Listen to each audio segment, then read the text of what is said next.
주신 주님 주의 나라 임하셨네. 이 땅 위에 주님께 영광.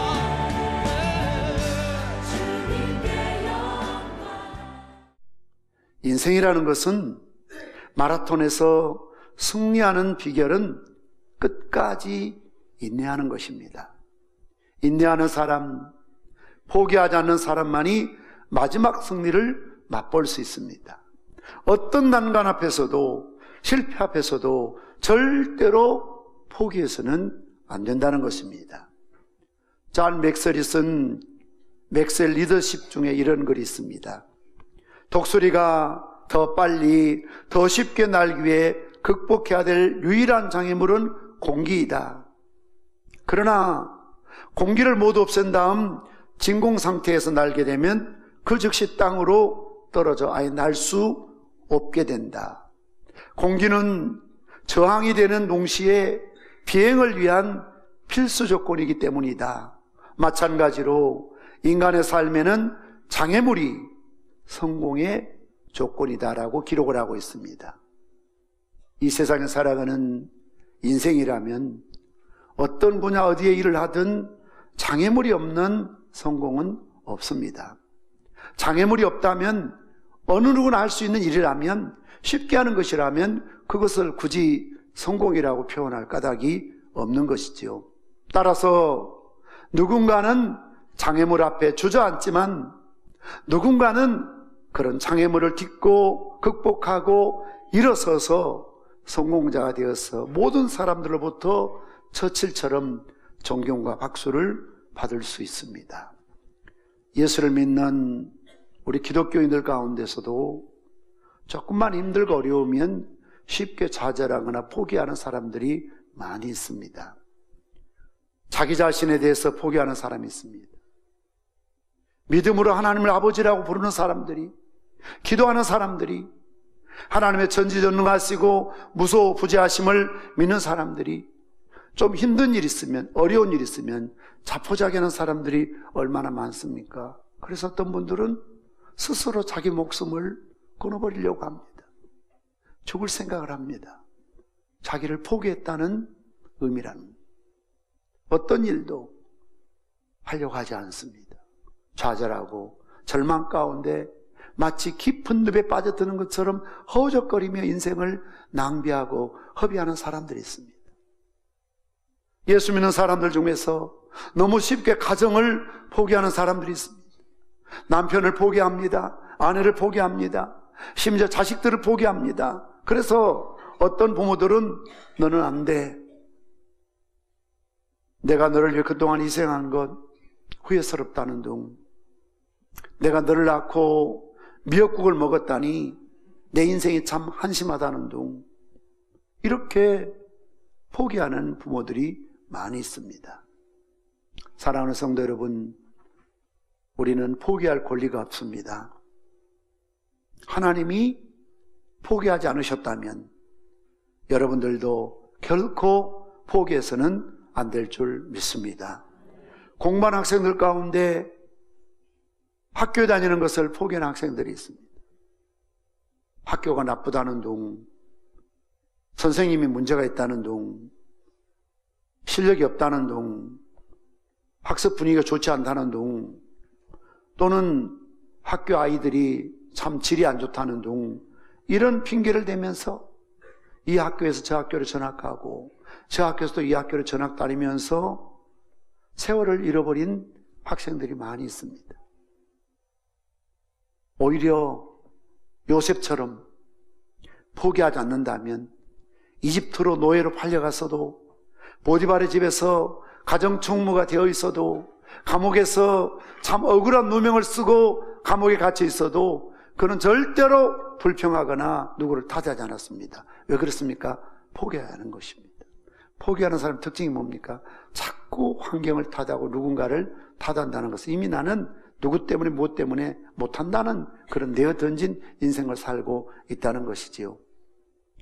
신앙생활하는 사람들도 마찬가지입니다. 출석하는 교회 목사님이 이렇다 저렇다, 장로님이 이렇다 저렇다, 교인들이 이렇다 저렇다, 예배가 이렇다 저렇다, 여러 가지 핑계를 대면서 참 교회에 정착하지 못한 성도들이 많이 있습니다. 그래서 신비로운 한 3년 지나면 이 교회로, 또 한 3년 지나면 저 교회로 이렇게 떠내기, 참 보따리 짐지고 이것저것 떠돌아다니는 떠내기 신앙생활을 하는 분들이 많이 있습니다. 그래서 어떤 분들은 확신이 없으니까 그렇게 등록하라고 그래도 성질 내고 쳐다보고 째려보고 등록도 안 하고, 확신이 없다는 거죠. 또 부담스럽다는 거죠. 직장 생활도 마찬가지 아닙니까? 이 세상에 내 직장, 내가 다니는 곳을 100% 만족하는 직장이 어디 있겠습니까? 이름을 대면 알 수 있는 인류 회사에 다닌다고 다 만족하신 줄 압니까? 오히려 이름 대면 알 수 있는 그런 인류 회사에 직장 생활 수명이 짧습니다. 사례가 작다는 둥, 환경이 좋지 않다는 둥, 사장이 어떻다는 둥, 상사가 어떻다는 둥, 직장 동료가 어떻다는 둥, 일을 너무 많이 시킨다는 둥, 혹사당한다는 둥, 이런저런 핑계를 대면서 이 직장 저 직장 계속 옮겨 다녀 보십시오. 아무것도 이룰 수가 없습니다. 사업도 마찬가지 아닙니까? 어떤 일이든 우리가 사명감을 갖고 최선을 다해서 하나님이 포기하지 않는 한 나는 나에 대해서, 가정에 대해서, 교회에 대해서, 직장에 대해서 절대로 포기해서는 안 될 줄 믿습니다. 오늘 본문의 말씀이 바로 그것을 우리에게 강조하고 있습니다. 사도 바울은 갈라디아 교회를 개척한 사람입니다. 바울의 복음을 듣고 예수 믿고 믿음으로 구원받았던 그들 속에 유대인들이 들어가서 자꾸 이간질 시킵니다. 할례 받아야 된다. 바울은 사도가 아니다. 그러니까 이 교인들이 혼란이 오는 겁니다. 낙심이 오는 겁니다. 바울이 사도권을 인정하지 않으려고 합니다. 또한 바울이 전한 복음대로 살지 않으려고 합니다. 좌절합니다. 혼란스럽습니다. 그들을 향해서 바울이 뭐라고 말합니까? 선을 향하되 낙심하지 말지니 포기하지 아니하면 때가 이름에 거두리라. 옛날 개역 한글에서는 이렇게 말합니다. 우리가 선을 향하되 낙심하지 말지니 피곤하지 아니하면 때가 이름에 거두리라. 특히 여러분, 우리 믿음생활, 봉사생활, 세상 일도 그렇습니다만 이 신앙생활 하는데 얼마나 낙심될 일이 많은지 모릅니다. 참 피곤할 일이 많습니다. 목사라고 낙심할 일이 없는 줄 아십니까? 오히려 여러분보다 수십 배, 수백 배 더 낙심할 일이 많습니다. 목사라고 피곤치 않으신 줄 압니까? 얼마나 피곤할 일이 많은지 모릅니다. 그러나 우리가 이런 낙심한 것을 포기하지 아니하면, 피곤치 아니하면, 선을 행하면 반드시 때가 되면 거둘 때가 있음을 믿으시기를 바랍니다. 오늘 사도 바울이 사용한 낙심이라는 단어는 만사의 의욕을 상실한 마음을 뜻합니다. 만사의 의욕이 없습니다. 이걸 영어로 로스트라고 했습니다. 마음이나 생각이 없다, 잃어버렸다, 그런 뜻입니다. 함으로 낙심은 마음이 떨어진다는 뜻입니다. 마음이 떨어졌습니다. 땅바닥에 떨어졌습니다. 이제는 교회도 믿음도 예수도 다 번거롭다, 부담스럽다, 바로 그런 태도인 것이지요. 오늘 그런 갈라디아 교회 성도들을 향해서 사도 바울이 강조한 것은 낙심하지 마라, 포기하지 마라. 왜 낙심이 금물일까요? 첫 번째로 하나님이 모든 것을 아시기 때문이라고 말하고 있습니다. 우리가 매사의 유혹을 상실하고 좌절할 때 우리는 종종 아무도 내 주변에 없다, 아무도 날 알아주는 사람이 없다. 아무도 내 편이 없다. 심지어는 내가 속은 것 같다. 배신을 당한 것 같다. 심지어는 하나님 정말 살아계신다면 왜 이런 일을 당해야 합니까? 억울합니다. 분합니다. 나는 열심히 살아왔는데, 정직하게 살아왔는데, 믿음으로 살고 말씀으로 살아왔는데 왜 이런 현상이, 이런 억울한 일이, 기가 막힌 일이 생기는 겁니까? 거기서 신앙적인 낙심이 옵니다. 좌절이 오는 것입니다. 하나님 언제까지 구경만 하고 계실 겁니까? 어느 때니까? 어느 때입니까? 어느 때까지 참아야 되고 어느 때까지 힘든 인생을 살아야 합니까? 그렇게 절망할 수 있습니다. 오늘 7절의 말씀 보십시오. 스스로 속이지 말라. 하나님은 업신여김을 받지 아니하시나니 사람이 무엇으로 심든지 그대로 거두리라. 속지 말라는 거죠. 어떤 일에 속지 말라고요? 하나님이 안 계신다. 믿음으로 살아봐야 별 수 없다. 그렇고 그렇더라. 스스로 속지 마라. 그러면서 뭐라고 그랬습니까? 하나님을 업신여기지 마라. 이 말은 하나님 정말 살아계십니까? 하나님 살아계신다면 왜 우리가 이런 일을 당해야 합니까? 하나님 무시하지 말라 그 말입니다. 왜요? 사람이 무엇으로 심든지 심는 그대로 거둔다. 이 말은 하나님은 다 알고 계신다는 겁니다. 개척할 때 기도하면서 기도원에서 즐겨 불렀던 복음상가가 있습니다. 아시지요 아시지요 아시지요 주님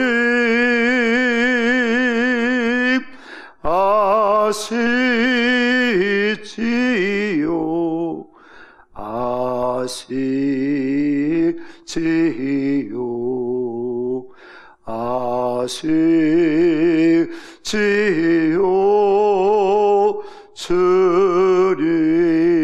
주님. 반복된 가사가 뭡니까? 주님 아시지요.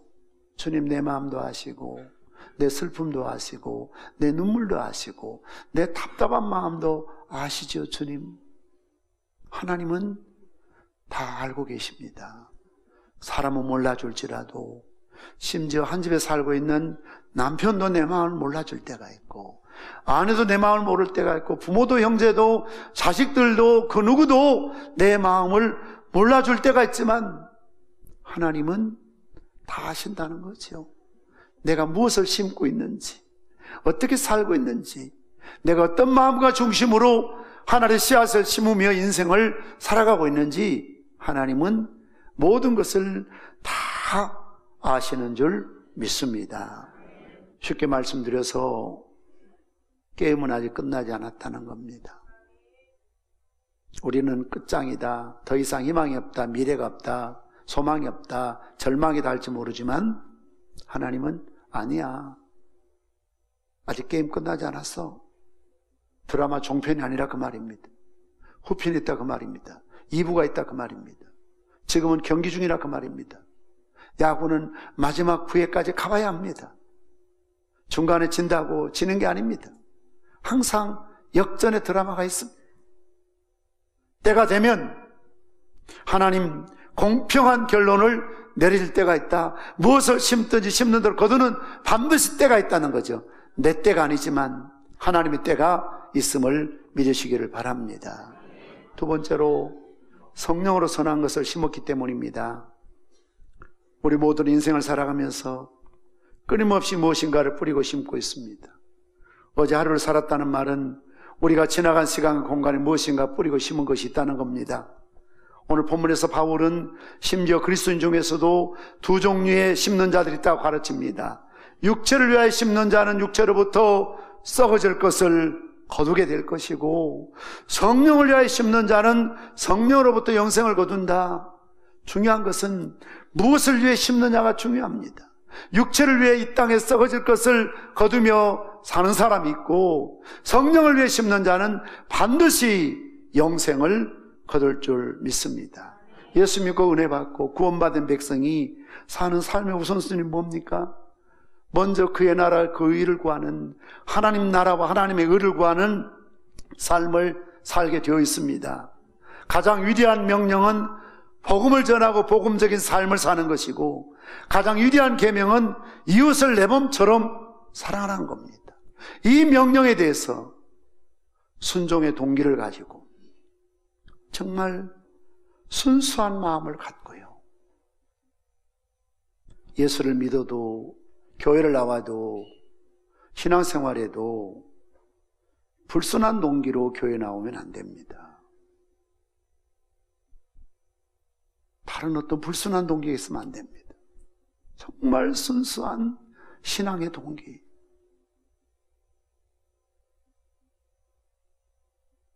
비록 우리에게 부족함이 있고 약점이 있고 허물이 있고 실수가 있다 할지라도 내 사는 인생의 동기가 순수하다면, 정말 복음을 위해서, 교회를 위해서, 주님을 위해서 하는 일이라면, 때로는 바로 어떤 결과가 없다 할지라도, 때로는 누가 알아주지 않는다 할지라도 하나님은 아시잖아요. 물론 우리가 교회에서 모든 매사가 정확해야 됩니다. 분명해야 됩니다. 그러니까 중요한 것은 우리가 순수한 목적과 동기로 주를 위해서 헌신할 수 있고 일할 수 있고 봉사할 수 있다가 낙심하지 말라잖아. 왜 낙심하느냐? 안 알아준다는 거죠. 또 심지어는 열심히 했는데 돌아오는 건 욕밖에 없다는 거죠. 불변의 성경 없지만, 아니 성경이 있어요. 법칙은 교회 일은 하면 할수록 돌아오는 게 뭡니까? 아, 모르셨구나. 욕이라니까요. 교회 일 열심히 해보십시오. 세상에 그 정도 하면 영웅이 됩니다. 여러분, 교회에서 일하는 거 세상에 10분 일만 해보십시오. 회장시킨다니까요. 박수치고 난리라니까요. 교회 내는 헌금 세상에 반만 내보십시오. 박수가 끊임없이 나옵니다. 그런데 교회는 이래도 잘한다는 말도 안 해주지, 박수도 안 쳐주지, 인정도 안 해주지. 그러다 보니까 선을 행할 때 낙심하기 쉽습니다. 포기하기 쉽습니다. 만년 영적인 피로 증후군에 빠져서 어느 날 한번 새벽기도 나올 때 거뜬한 날이 없고, 어느 날 주일 교회할 때 룰루랄라 신바람 날 때였고, 또 가야 되나? 시간 다 됐네. 오늘 좀 빠지면 안 될까? 내 좀 잤으면 좋겠다. 어디 바쁜 일 갔으면 좋겠다. 가기가 싫고 오기가 싫고, 교회 오면 어떤 분은 머리가 아프다고 하고, 어떤 분은 막 울렁증이 있다고 하고. 왜 그럴까요? 만년 영적인 피로 증후군에 빠져 있다는 증거죠. 덜 피곤합니다. 하루도 신바람 나는 날이 없습니다. 오늘도 피곤하고 내일도 피곤하고 모레도 피곤할 것이고 앞으로 1년 후도 피곤할 것이고, 늘 교회 들어오면 세상 모든 무거운 근심, 짐은 다 지고 사는 것처럼 그냥 그렇게 피곤해 지쳐 있습니다. 쩔여 있습니다. 즐거움이 없지요. 기쁨이 없지요. 감사가 없지요. 자원하는 마음이 없지요. 그 이유가 뭡니까? 낙심입니다. 우리를 캐보면요, 낙심입니다. 그래서 낙심하지 말라는 겁니다. 여러분의 인생의 밭에 부족하게 약하지만 순수한 동기와 목적을 갖고 선한 일, 주님을 위해서, 교회를 위해서, 하나님 나라를 위해서 지금까지 살아오셨다면, 당장 눈에 열매가 없다 할지라도, 당장 칭찬이 없다 할지라도, 당장 효과가 없다 할지라도 반드시 하나님의 때에 열매를 주실 줄 믿습니다. 이 세상에서뿐만 아니라 천국에서, 내 당대뿐만 아니라 내 자손의 그 자손을 통해서 하나님 반드시 우리가 심는 대로 뿌른 대로 열매를 주실 줄 믿으시기를 바랍니다. 세 번째는 심는 것을 거두는 때가 오기 때문입니다. 잠언 3장 1절 말씀 보면 범사의 기한이 있고 천하만사의 때가 있다고 그랬습니다. 어떤 어리석은 농부가 씨앗을 뿌려두고 가을에 추수하지 않겠습니까? 어떤 사람이 과실나무를 심고 모른 채 팽개치겠습니까? 누가 땅을 사고 집을 사고 방치하겠습니까? 내 것인데요. 하나님 우리를 하나님의 소유로 삼으셨잖아요. 하나님의 백성으로 삼으셨잖아요. 그래서 이 땅의 모든 법칙은 심을 때가 있으면 반드시 거둘 때가 있다는 겁니다. 이것이 심음과 거둠의 법칙입니다. 추수의 법칙입니다. 이 심음과 거둠의 사이에서 낙심하지 않으려면 시간을 견디는 인내가 필요합니다. 여러분, 시간이 필요합니다. 특히 가치 있는 거듭일수록 더 많은 시간이 필요합니다. 더 많은 인내가 필요합니다. 명작일수록, 명품일수록, 훌륭한 창작물일수록 쉽게 나오는 게 아닙니다. 오랜 인고의 세월 속에서 나오는 겁니다. 10달 동안 엄마 뱃속에 있어야 아이가 출생하는 것입니다. 땅에 심는 거 1년이 지나고 3년이 지나야 열매를 거둘 수 있는 것입니다. 우리가 선을 향해 낙심하지 말지니 포기하지 아니하면 때가 이름에 거두게 된다는 겁니다. 이런 거두려는 약속이 있습니다. 문제는 거둘 때까지, 이루어질 때까지 기다릴 준비가 되어 있느냐 하는 것입니다. 마리아가 가나 혼인잔치에 포도주가 떨어졌을 때 예수님께 가서 강청합니다. 주님은 정중하게 거절하셨습니다. 나와 무슨 상관입니까? 정중하게 거절당했잖아요. 그런데 마리아 보십시오. 포기하지 않습니다. 하인들에게 예수님이 무슨 말씀을 시키든지 그대로 해야 된다. 절대 따지지 말고 불평하지 말고 시키는 대로 해라. 예수님이 하인들을 불러서 항아리 6에 물을 가득 채우라고 합니다. 그것을 떠다가 연회장에 주라고 합니다.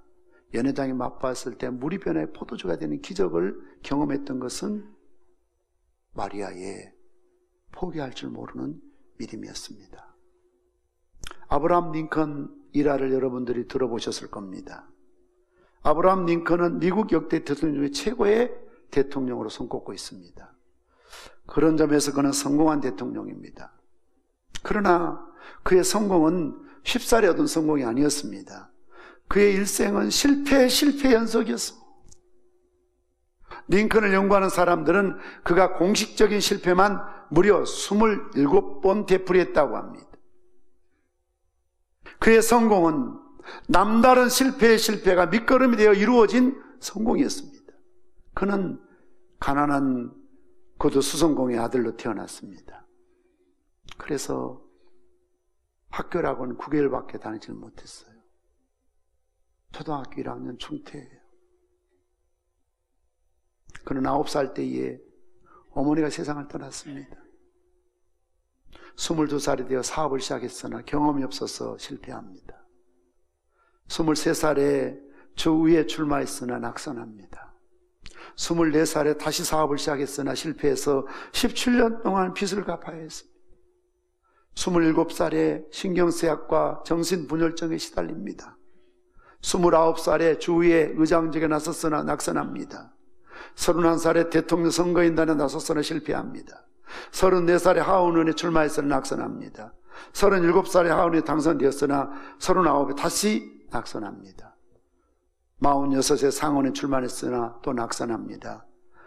47에 부통령에 출마했으나 낙선합니다.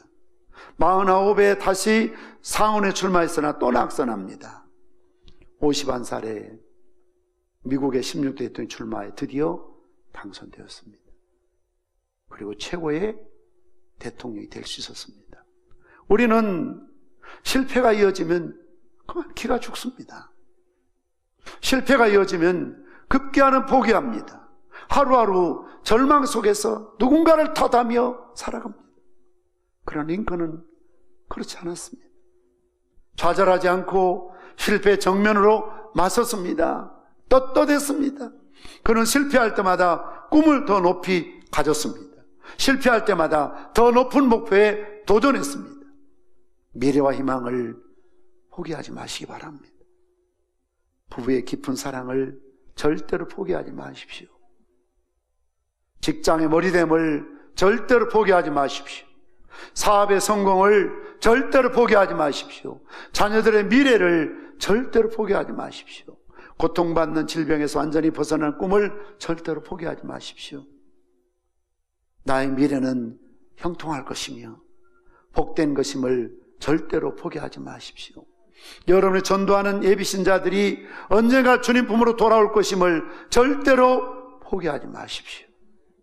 미래의 꿈과 비전을 포기하지 말고 한 번 더 기도하십시오. 한 번 더 두드리십시오. 한 번 더 참고 하나님께 간절하게 무릎 꿇고 나아가십시오. 반드시 때가 되면 하나님이 은혜와 축복의 단비를 내려주실 줄 믿습니다. 선을 향해 낙심하지 말지니 포기하지 아니하면 때가 이름을 거두려는 이 진리의 말씀, 오늘 이 시대에 내게 주신 하나님의 말씀 음성으로 듣고 인내하시고 다시 7전8기에 강한 믿음으로 승리하시는 성공자의 반열에 서시기를 주님의 이름으로 축복합니다.